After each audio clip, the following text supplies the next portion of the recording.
Welcome, welcome everyone. It is Thursday, April 30th, the last day of April 2026. This is the gathering titled Finding the Advaita, or the Non-Dual in A Course in Miracles. And it's where we read through the course, the certain sections of it. We are currently on chapter 8. Page 306, we're on section 4, which is titled The Undivided Will of the Sonship. And that title essentially tells us everything that we need to know about what we're going to read. But it does bring in some things and emphasize some things that we might not normally associate with undivided will.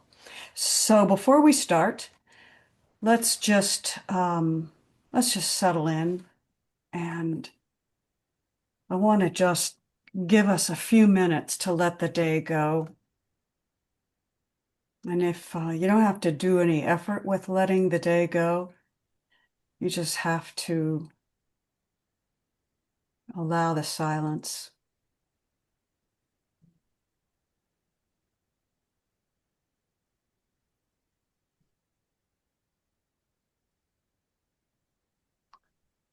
And as paradoxical as it sounds, just listen to the silence.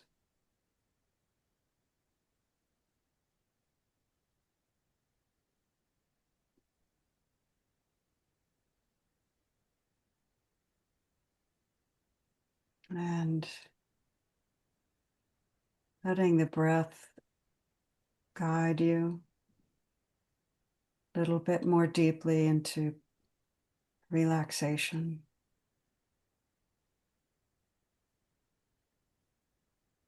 and presence.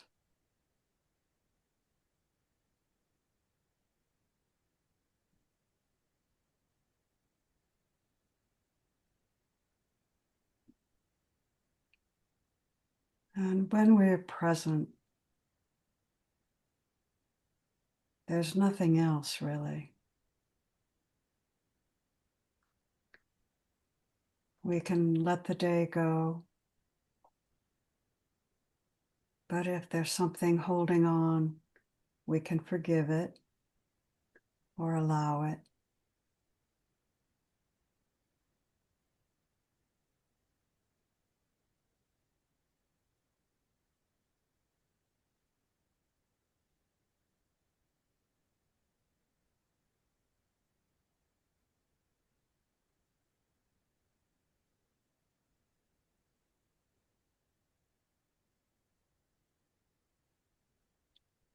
And let's set the intention together to come into this space,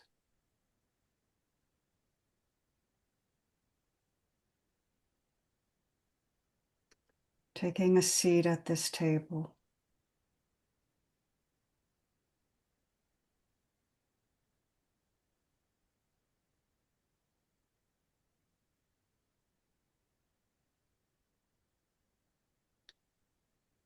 And setting the intention for only the highest good in our learning and our sharing, in our exploring, only the highest good for ourselves and for each other.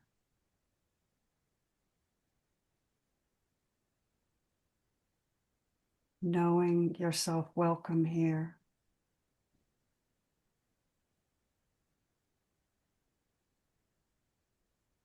The impulse comes to gather, and the quality of how we are together, what we bring, how we share, how we talk. This is our gift to the world.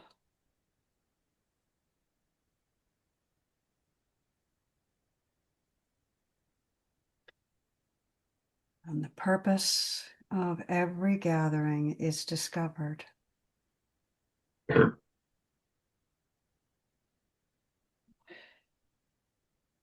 We recognize beauty and we love what is beautiful. And the truth is beautiful, and the truth is love.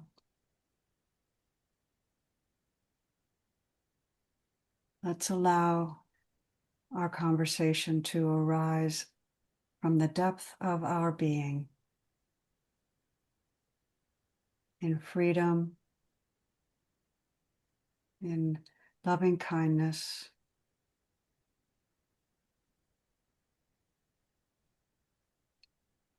Welcome to this empty table, a cleared place where something new can happen. When you take the hands of someone you love, what do those hands become? So let us join and take each other's hands and dive into this space where we talk about the Course in Miracles. We read together, we share together, we explore, and we just enjoy. Just enjoy. Bring whatever is with you now to the table. There's no judgment, no expectation.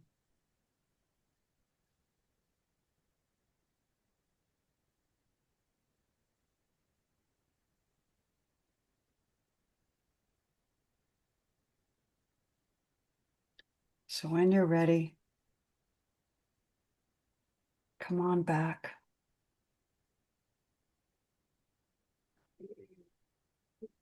We are on the undivided will of the sonship.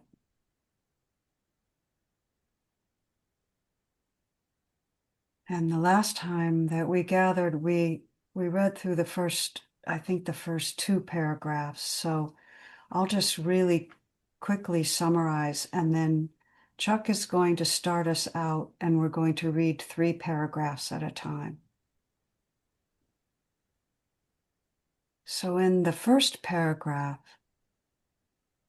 we learned that the gift of gratitude is the one, which means we're grateful to our own true nature.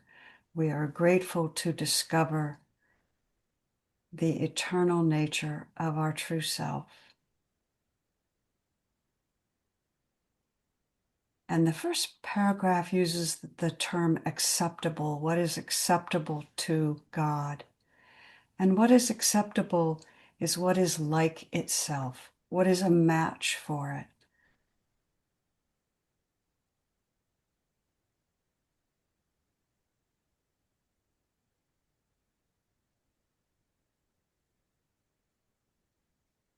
And we learned that the words freedom is a match for God. Freedom. And we learned that freedom is really the only gift we can give. And I want to ask us to think about that a little bit and maybe consider how you give freedom or withhold freedom. And you don't have to answer that now.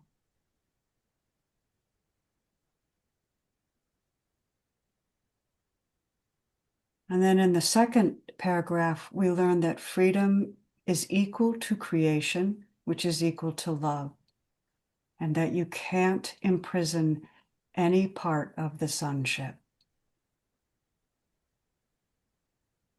And I just want to again ask, how does that resonate for you? That you can't imprison any part of the sonship.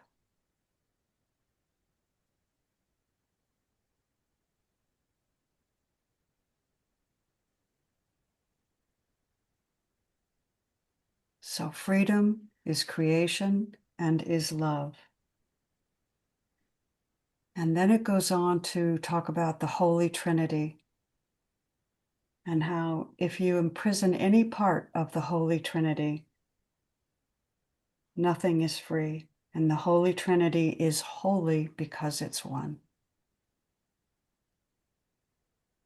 I want to ask, just before we start on paragraph 3, I want to ask if anyone has any thoughts about freedom and creation and love. We said that joining the words acceptable and freedom being the only gift you can give. Right? Does anybody have any thoughts about that? Anything resonate in that to you?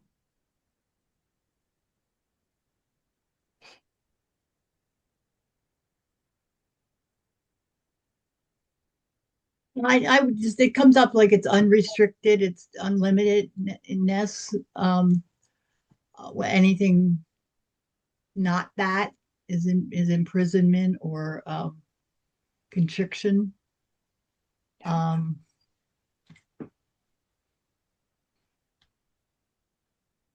And how The does only that, thing that comes to me is right away is my love of the 12-step program that got me here and my love of what we're doing here and all of these things, then allowing everybody to be where they're at and coming from their authentic selves and being accepted no matter what that is. That's what comes to me. yeah, thank you, Chuck. Yeah, yeah. Thank you, Alice, Lonnie, and then Mel. Think of that we were talking about last week about freeing freeing this being from the illusion of separation. By freeing me, I free the world, from even my lens of the world in separation, but especially my lens. So by freeing this being of that illusion, I then free the world of the illusion that I walk. That makes sense. It does make sense. Yeah, that does make sense. Excuse me for a second, it's Patricia. Lonnie, can you make yourself louder? I'm having trouble hearing you. Thank you. Thanks, Lonnie. I think I'm at the top of my volume. Earlier, someone had to raise their computer volume, but I'll make sure it's up. Yeah, that's what I do, Lonnie. I just, when you're talking, I just increase my sound so then I can hear you. My sound is all the way up. Okay. Is that any better? Is that any better? It's a little better for me to hear you now. Okay. Okay. Thanks, Lonnie. Thanks, Patricia. Mel. Oh, hi, everyone. Thank you. Yeah, I kind of was picked up with what Chuck was saying as well, that it's letting everything be as it is. So there's no separate self in there interpreting and distorting. So it's allowing this reality to express freely, express as it is, whether it's, even fear. Okay, that's what's being expressed. You're not limiting, you're not rejecting that. You're allowing everything to letting life just simply flow as it is. I don't know. Yeah. Yeah. Do you get a visceral sense when you think about freedom? Do you feel it any place in your body? I definitely feel it in my third chakra. Yeah, my third chakra and in my heart area. And it feels right and it feels good. It yeah, feels light and expansive. Yeah. Yeah, it feels spacious. Or I'll get like a buzz somewhere. Like, yeah. Yeah. I think also the place that we feel most imprisoned is in our own self. We imprison ourselves, right? This is bad, or this is good, or I can do that, or I can't do that, or I have this expectation or that expectation, right? And I think I'm going to go out on a limb here, but I think that's why shame on the Hawkins scale is the lowest vibration you can get, because shame feels so confining and so imprisoned and so unfree, right? yeah, yeah. Mel. I remember when I like, of course it is. When I call that scale, like it is the thickest, awfulest, you know, lowest, no, the shame, and then guilt's only a little bit higher. Yeah, yeah. because you're so Yeah, self-absorbed. I mean, you're totally me absorbed in that separate self and so yes, alone. It just pulls you so down. And yes. the freedom is when you're just, you're not attached to anything. I was, Is yeah, you made me think of also when you were talking about the first paragraph about aging, that's such a prominent thing in our culture, getting old, preventing yourself from getting older. I mean, it's so body focused as that's all you are. And we're so centered on just this body, as being our identity.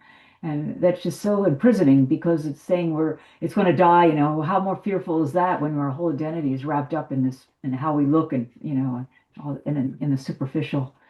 So anyway, you just brought that. it's so true. And shame is almost paralyzing, isn't it? When I feel ashamed or fearful too, but ashamed, I feel paralyzed, like I immobilized. I Um, I got to kind of understand guilt was I feel bad about something I did or that I didn't do that I should have done. But for me, shame was a whole lot deeper. It was shame. The essence of shame was I am bad for yes, me. yes, yes. Thank Who you. I am, who I am. Yeah. Yes, thank you. Yes. Carol, welcome. Hi, everyone. I hated missing last week. Hmm. Anyway, yeah, like shame is like the polar opposite to freedom, isn't it? Because it's the absolute constriction, and freedom is just being okay with whatever's arising, even when thoughts or mind might say that's not okay. So There's it's an flow. okayness with it. Yeah, Hmm? it's complete flow, isn't it? Yeah, without even thinking about it. It just, yeah. Yeah. Yeah, yeah. Thank you. It's complete flow. Patricia. Interesting that we're talking about shame. Shame is, as Chuck was saying, is I'm bad. Guilt is my behavior. I've done something I don't feel great about. So it's, to begin to differentiate between the two and also the freedom of the now. Mm, When I'm in the now, I am free. yeah, I feel free. yeah. Thank you. Thank you. It really is. Yeah, there are no boundaries in the now moment. Beautiful, beautiful shares. Thank you so much. I love this discussion. All right, so for those who joined us, we're going to read 3 paragraphs at a time, and Chuck is going to start us off. He's going to read paragraphs 3, 4, and 5. So let's see where we go. And as Chuck reads, just look for what makes you feel alive in the words. What and if you want to comment on it, that's fine. If you don't, that's fine too. But let's try and focus the comments on our own direct experience with the teaching in the words. So, What Chuck, page are we on, please? I'm sorry, we're on page 307 of the Purple Book. That's the Circle of Atonement book, page 307. Thank We're you. on paragraph 3.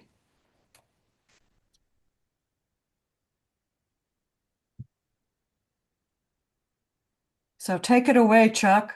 Good to go. Okay.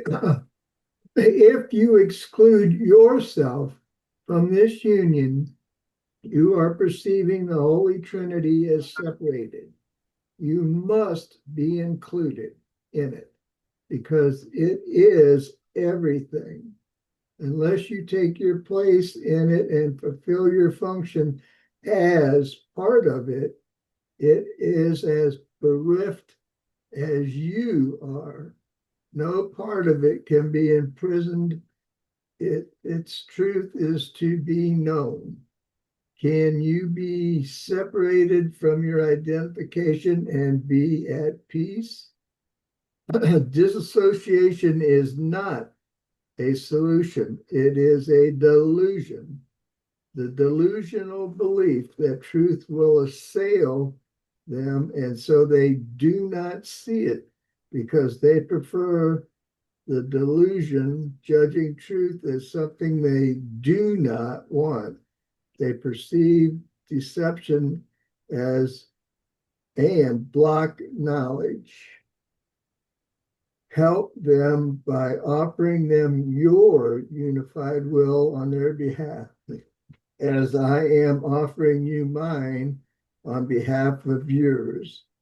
Alone we can do nothing, but together our wills fuse into something whose power is far beyond the power of its separate parts. By not being separate, the will of God is established in ours as ours. This will is invincible because it is undivided. The undivided will of the sonship is the perfect creator being holy in the likeness of God, whose will it is. You cannot be exempt from it if you are to understand what it is and what you are by separating your, I'm just going to turn page. Your will from mine. You are exempting yourself from the will of God, which is yourself. But to heal is still to make whole. Therefore, to heal is to unite with those who are like you, because perceiving this likeness is to recognize the Father. If your perfection is in him, if your perfection is in him and only in him, how can you know it is how can you know it without recognizing him? The recognition of God is the recognition of yourself. There is no separation of God and his creation. You will learn this as you learn there is no separation of your will and mine. Wow. Lots I of guess that stuff. just highlights completely the separation is our problem. Yes, it Our does. only problem. It does. So did anything come alive for you in that? And we can start on paragraph 3 if you want.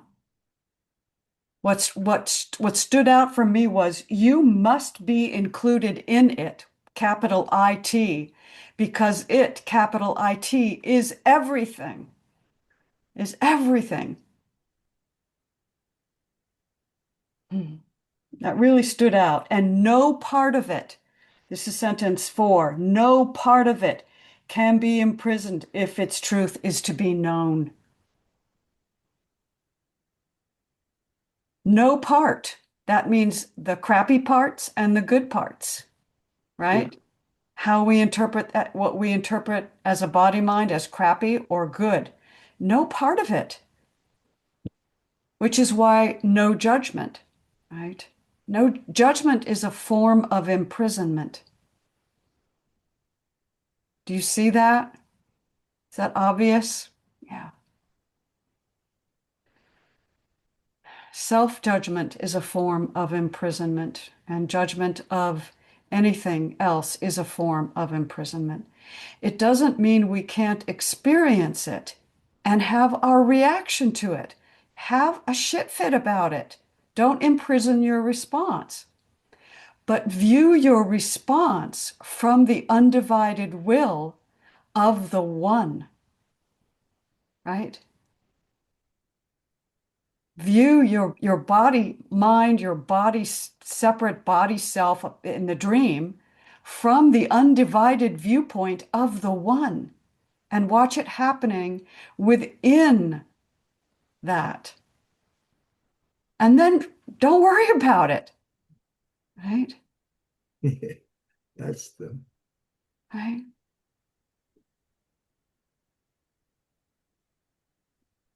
And then the other thing, alone we can do nothing. Yeah. And that's in paragraph 4. Alice, what have you got? Yeah, I had that close to that. I had disassociation is not a solution. It's delusion, and it's like I believe separate, close to that. Hey, Although we Alice, can do, Alice, would yeah. you define what dissociation means for you? Well, I I recently I kept keeping myself. I did a lot of deliberately keeping myself separate or out of relationship with them, others. Um, and it was really, well, I think the first wave of my healing was like this self limitation was obviously really up. I was really doing it, elaborately, I guess I would say. So that dissociation was like a refusal. For me, it felt like a refusal to participate, and that felt safe, I guess. Um, and I just the other day came across a poem and I'm not a poet, but I came across something I wrote when a healing thing was about like a group that I worked with early on. And the metaphor was that I was the straw in this basket that wouldn't join the basket. I was refusing to weave into the basket. And how I thought about doing it, refused, flew back out, never mind, not and then ultimately choosing to weave into the basket. So I think that for me, it was just like disassociation. Remember that. Um, and I'm sure, a strategy, um, you know, of, and also like the coming across the thing that it was a sense of separation. It was not, it was a sensation of separation, a feeling, an illusion of separation. I had to convince myself of that it was not a real separation, like a reality of separation. And so, not using a pathological term like a disassociation, but it's sort of, that's how I did it, or that's how um, and why that, and I was like, it was just one of those lovely go through your papers and think, oh, this little poem that I wrote, that I kept when I broke that pattern up, or overcame, and then I do think it's like when I still find myself like, you just thinking you're separate. This is a demonstration of sense of separation. Everybody thinks where I think I'm separate. Isn't that, and when because this whole, the two powers and the oneness, sometimes it just gets tricky, to, and the opposite shows up. Yeah, it's really subtle too, isn't it? Mhm. I can dissociate myself from my own thoughts, which is really um, that's very subtle. Mhm. A thought arises that doesn't feel comfortable, and I immediately go somewhere else in my mind. Hmm? I have an uncomfortable sensation in the body, and I dissociate from it by going into mental thinking, Mhm. you know? I dissociate from the present moment when I decide I'm going to scroll through Instagram. I'm dissociating, Mhm. right? We do it all the time, and it's okay. It's not like it's a bad thing. Um, it's a just a natural thing that we do in human form, you know? Mhm.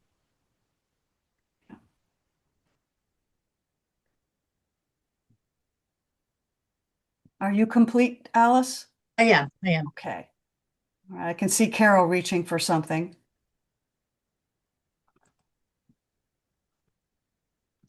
All right, Yeah, you're on. it's true. It's true, Amy. That's all life is just trying to escape and dissociate from every single thing that's going on, really. Um, and once I think the recognition that of just awareness is the essence.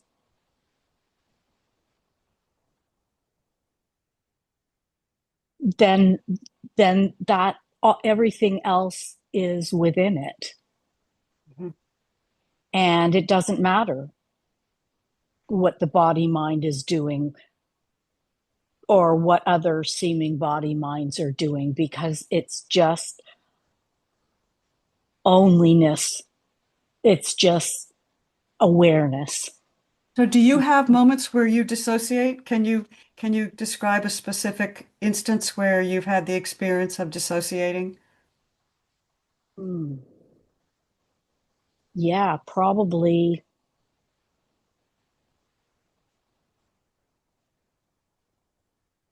getting caught up in making a decision about something that you don't like, something I didn't really want to do, but I sort of in the moment felt like, yeah, I do want to do it. And then afterwards realizing, yeah, I'm kind of talking myself into wanting to follow through with this. And I don't really want to do this. It's really not in the best interest of this machine and to carry forward in peace. Isn't it interesting, Carol, that the title of what we're reading is that's a great example because it ties right in the undivided will of the sonship. So if it's undivided and I have to make a decision and I think I have to make the decision, that's a form of dissociation, just as you just said. Yeah. And then as soon as I recognize that and I give it up and I say, I'm not the one making this decision. The decision will be made, whatever choice is made not in a separate mind. It's made in God's mind, as God's mind, with God's mind, of God's mind. And then whatever happens is fine. So I get to let it go. It gets to be let go. And peace comes back. So that's a great example. Thank you for that, Carol. Really good example. Thank you. Patricia, Lonnie, Cindy, and then I'm going to ask Elizabeth if she wants to talk about her comment, because I think that's a great comment. So Patricia and then Lonnie. Recognizing that I don't know. I don't know. God's will, not my will. Coming from that particular way of thinking. I also say to myself, you know what? I've had it. I'm going to watch stupid television. And it works. Hallelujah. That's an example. I'm making the choice to dissociate. And that's fine to take a vacation. That is just fine. It's a form of rest. Yeah, thank you for that. Give yourself permission. Thank you. Lonnie, you're up. Am I loud enough? Yeah, I got my speaker turned up. I can hear you. You're saying no, Cindy? I could just tell you that from a volume standpoint, you're at least half the volume of the other people speaking. So if you I come, don't know what else to do. yeah, just come closer to the computer when you talk. Oh, okay. That's better. Okay. Um, so in this, it's interesting as you talk about dissociation because in this configuration of being, that was a big part of the existence for a long time. And so the question that was asked, and as you were asking what you were asking, the question that was asked through this being was, what would bring that about? And the answer came the minute that you would say, I can't be here for this, it opened the door for other presence to be. And it's literally that moment of moving into separation and saying, I can't be a part of this. As we started doing the Human Library, one of the agreements that we made in terms, with the system was that presence was no longer an option. When we were with the library, that we had to all be present at all times, which started the conversation about harmonizing in voice and making sure our voices were heard. But the thing about that is, in practicing it in the library, that present at all time, all parts, when we walk out in that laboratory out there, we found that, oh, all of a sudden we are present at all times. The other thing that doesn't exist anymore in this experience is, I can't be here for this. And that literally is so interesting because when I say it out loud, the reverberation through my system is, there is no time that God is not present for any. Period, period, period. And I don't even have anything that I can add on the end of that. But it settles in through this system that for so long operated in a sense of separation, as a reminder that regardless of how we continue to express, we know in the root that we are of the one. I just want to hone in on something that you said, and because I think it is so common, and you just gave it a whole new explanation. We cannot be present for this. How many times has there been a wordless experience for any of us where there's been this inner movement that says we cannot be present for this? We can't.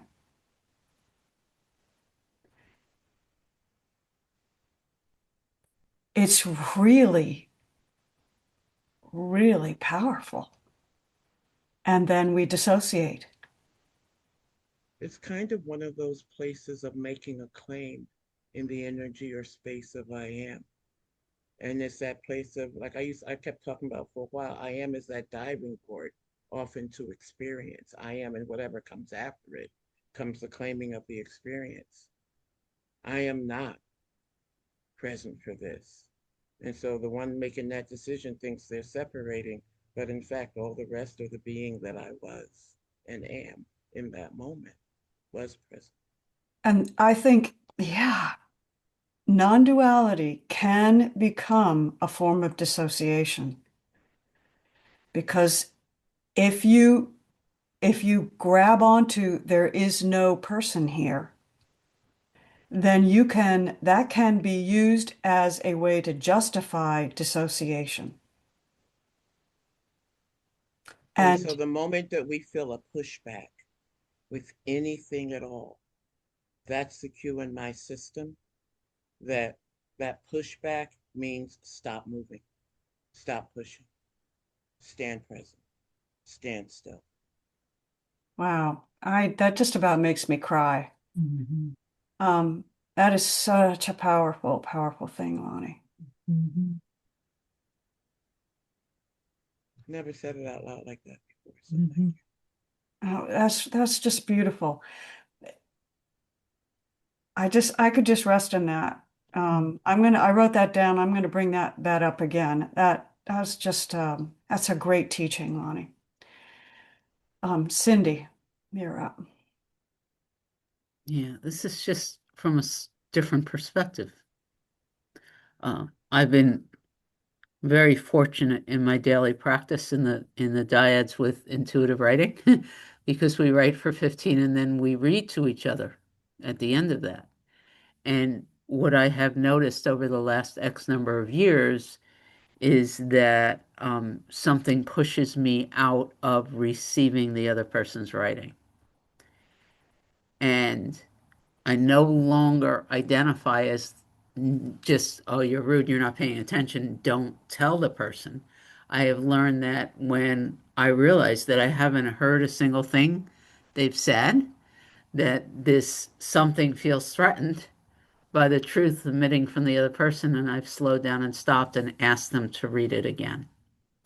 So it's become, and then the second time they're grateful for reading it again. They pick something else up, but I now look for what is it that my egoic system, personality self didn't want me to hear. Um, and I always find something. So it becomes it's become a really interesting spiritual practice for me. I haven't yet been able to, or I haven't stopped it from happening. When it happens, it just happens. But when I notice, I've sort of like Lonnie saying, I stop and stand still. I've literally now gotten a habit where I look at my partner and I say, will you please read it again? Yeah. Isn't that the only way is once once it is recognized that there has been a dissociation, stand still. Just stand still. Don't need to do anything more than that. Yeah. Just I stop. and at that point, I consciously make a decision to pay attention. Yeah. Yeah. Yeah. So I And just, it's an absolute choice because not making the choice allows one to run rampant into that place of separation and just cycle and cycle and cycle.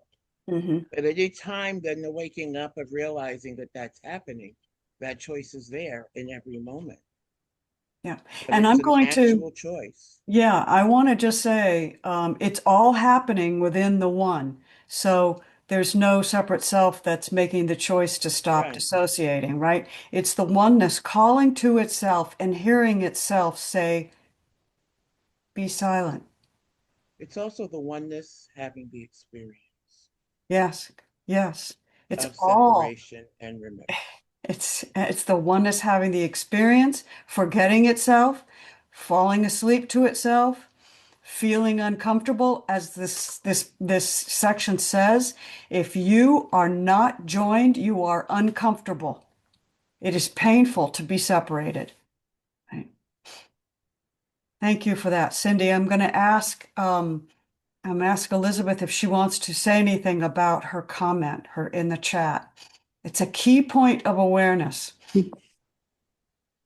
I joined a little late because I was in a bill class, and all day this has been so important. It's always important. And last night I was up for hours rereading Disappearance of the Universe and the Artin and Prasad guides that come in to visit Gary, if you're all familiar how that happened. You don't orchestrate that. And they don't come in just to light beans pop in and, let's have tea. There is a built-in mechanism apparently that is so deep within this guilt in this separate compartment of the mind that the iceberg, you only seem like the top. And it's like a sleeping, snake sitting under there. Just when you think, you're getting it, it's like a cat waiting for the mouse. It'll give you a little of this. It'll give you a little of that. You kind of go, I'm doing pretty good. And then all of a sudden, it can just be a barrage.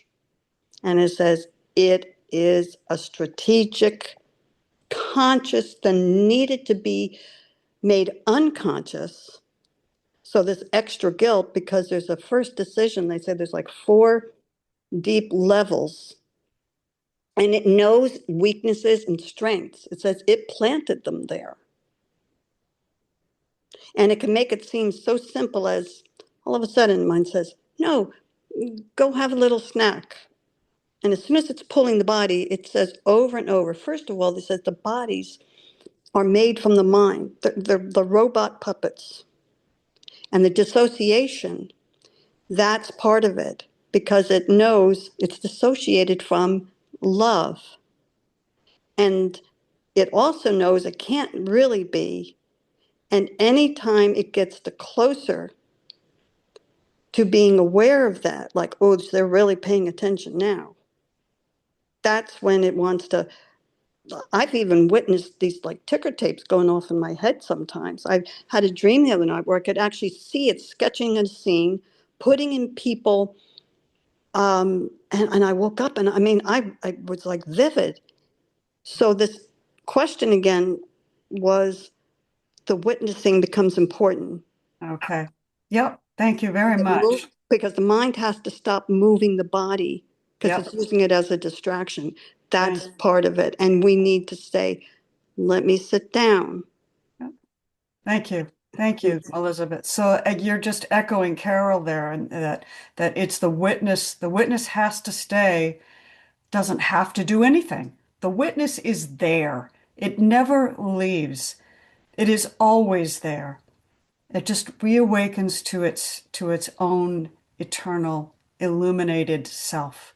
So Can I thank you just for say that. can I just say one more thing that I just realized, and I Yeah. just kind of need to get it out of the system, say it out loud. I just realized in sharing that in all that time when Ilani would say, I can't be present for this, that I was literally turning it over to God. I just realized that by allowing the rest of this being to step in, I was literally turning it over to God. Wow. Didn't ever see that before. So that's lovely. Yeah, I can't do this. I can't do this. I can't be here. I'm creating space. Yeah. Whether or not we recognize it, we are always doing the best we can in the moment. That is so true. Thank you for that. Thank you, Cindy. That is so true. Patricia. Yes, I just wanted to say one more thing. If I'm watching television and I get up to leave, it's because I can't. It's too painful to watch. It's a choice I make. I choose to disassociate. Mm. Mm-hmm. Mm-hmm. I'm witnessing myself doing that. Yeah. Yeah. And yeah, and I'm looking for it here, but there is nothing outside of everything, right? There's nothing outside of everything. So everything is always working for its own benefit, no matter what it looks like in the moment, right? And Cindy says, and as we keep saying yes to this work, our best gets better and we become more present. Yeah, I've heard that one before. That's right. Okay, who wants to read next? We have 10 minutes and we have paragraph 10 and 11 to read. So, May, will you read? Thank you. Yeah. 10 and 11. 10 and 11. Thank you. Okay. Yeah. And when you see something that's underlined, a word that's underlined, put emphasis on that, if you will. Okay. And we're on 309. Page 306. Oh, 306. Okay. I think I skipped Did ahead. we Okay, stop there we at go. number 8? Yeah, We I read thought we 3, 4, read, 5, 6, 7, 8. Oh, We're on yeah, okay. 9 to 11. 308-6. Thank you. 3, 4, yeah, we're 5. on, Chuck read 345.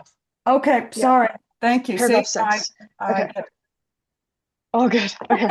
you're right. You're right. Okay. All right. Let the love of God shine upon you by your acceptance of me. My reality is yours and his. By joining your will with mine, you are signifying your awareness that the will of God is one. His oneness and ours are not separate, because his oneness encompasses ours. To join with me is to restore his power to you because we are sharing it. I offer you only the recognition of his power in you, but in that lies all truth. As we unite with him. Glory be to the union of God and his holy sons, because all glory lies in them because they are united. The miracles we do bear witness to the will of the Father for his Son, and to our joy in uniting with his will for us. When you unite with me, you are uniting without the ego, because I have renounced the ego in myself, and therefore cannot unite with yours. Our union is therefore the way to renounce the ego in yourself. The truth in both of us is beyond the ego. By willing that, you have gone beyond it toward truth.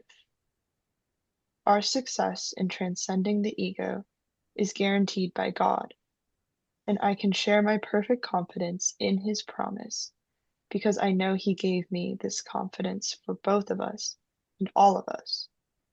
I bring His peace back to all His children because I received it of Him for us all. Nothing can prevail against our united wills, because nothing can prevail against God's. Would ye know the will of God for you? Ask it of me who knows it for you, and you will find it. I will deny you nothing, as God denies me nothing. Mm. All right. That's very traditional Christian language, but there's some really good pointers in there. Did anything stand out for you, May, as you read? It was kind of just this dance of surrendering where it's like this, it's kind of the maybe not problem of perception, but I mean, it's kind of the just surrendering to this knowing, and even in those moments of like being ego dystonic and like in those moments of guilt and shame where you're like, oh, I've acted in this way, I've forgotten this, I'll never be forgiven or whatever. It's this inherency that um, we are fully connected, and anything that is arising for us to circle back, like just transcend the loop of illusion. Transcend the loop. Yep. Yeah. Thank you. Thank you. Cindy, you're up. We listened to Gangaji for a while last night in the satsang, and I was very moved. She said, um, I did everything I could possibly do on my own, and then I asked for help. And the help came. And then, she was like a hippie from the 60s, right? All women power. Go women, go women. And she's like, the idea that help came from an Indian guru, male Indian guru, was so outside of any aspect of who she was. But I got chills here because she said I did everything. I turned over every stone. I did everything I could do on my own. And then I asked for help. And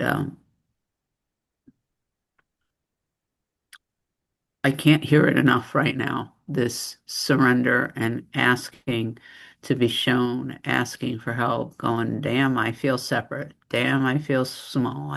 It may be true, non-dualistically, that I'm none of those things, but the experience is I don't have the money. I feel small. I feel lonely. I whatever. And the understanding is it might not be real, but it's the experience I'm having. And so within the experience I'm having, when I ask for help, I'm reaching for the part of me that is outside that experience. And I might know that, but I got to tell you, in the moment where my heart aches and it doesn't feel like it's working, I'm not sitting there going, I know that it's all me, but I'm like, dear God, if you're real, and I know you are, now is when I need you to help, whatever, whatever.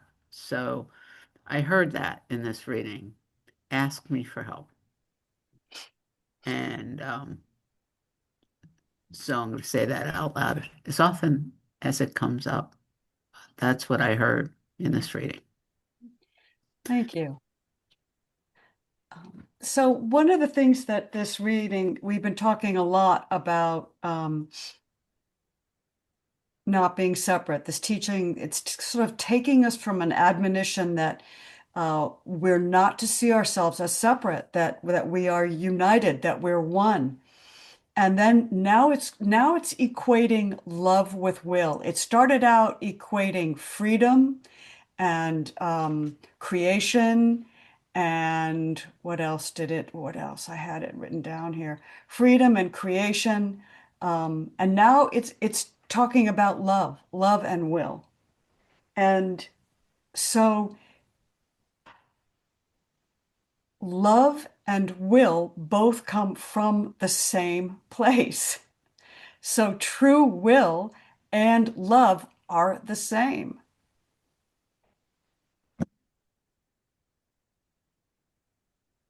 Patricia is kind of going, true will is God's will, and there is no other will than the will of the source, right? And so that will is love, because love is what source is. And then it takes us into the miracle, which is seeing that, right? The miracle is seeing that.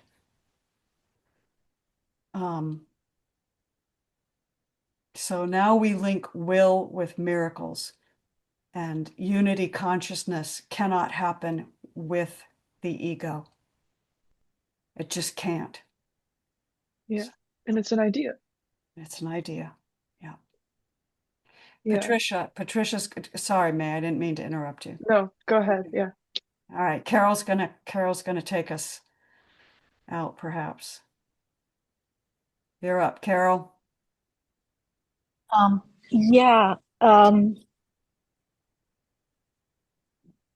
And love and will are the same thing. And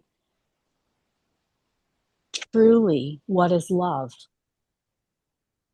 Is love what we've been told, which is always patient, always kind, always doing the right thing? Or is love pure non-resistance to what happened, to what is happening? Not non-resistance from the body mind, because it's conditioned, it's going to do what it does, but the recognition that what is happening in this moment is happening in this moment. And I don't really know the entire picture. Is that love? Is that your definition of love? My definition of love is allowing everything. It's not even a true allowing, because there's always going to be reactions, or there's always going to be conditioning that's going to. So but knowing, there's a deep knowing that whatever is playing out. But I think we're being challenged to redefine or reconnect or re-see what love is or can be. Yes. And in the re-seeing it, in the seeing it anew, to recognize, I think I say this every group, everything is love, because everything is God. That's exactly what I mean. Thank you, Lonnie. Everything, even that which does not appear to be love or niceties or whatever, even when the reaction is there, the knowing prior to it that, yeah. It's in that appearance that we decide what it is, and we make statements about what it is, what it looks like, what it could be, and everything. And I would remind us, out of it. Yeah, I want to jump in here. I want to remind us that the Course says we do not really know what love is, because none of us have really experienced love. And this is partly why I love near-death experiences, because those folks that have the near-death experience, almost 100% return saying it is a love that they feel beyond description, that they recognize beyond description. It is indefinable, and that as they come back into the confine of the body, they can retain the feeling and the knowing that they have had the experience, but really knowing the love in the body in the same way they knew it when they were disembodied is not the same. So this is a headset, this brain, this little thing, it's a filter mechanism. And part of what it filters out is this unlimited, unconditional love. And so part of love is trust. Here, in this experience, part of love is trust. Am I, Yeah, the most priorness, right? Something it Yeah. just is there with everything. Yep. Yep. All right. All also right. acceptance. Yes. Yes. So many attributes of love in this world. Oh my gosh. All right. So it's 5 o'clock and we are going to close out here. And next week we'll finish this section. We're going to read 9, 10, and 11. And I'll make a note of that. I'll see everybody tomorrow at 10 if you want to join us for the work with the guides. And so just take a moment now and settle back in. Let's find our quietness again and know how much I appreciate your being here with me in these words, sharing this experience, sharing this teaching and this space. It is so beautiful to me.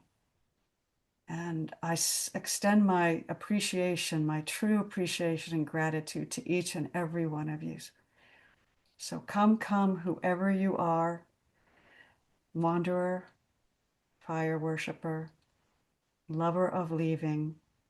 This is not a caravan of despair.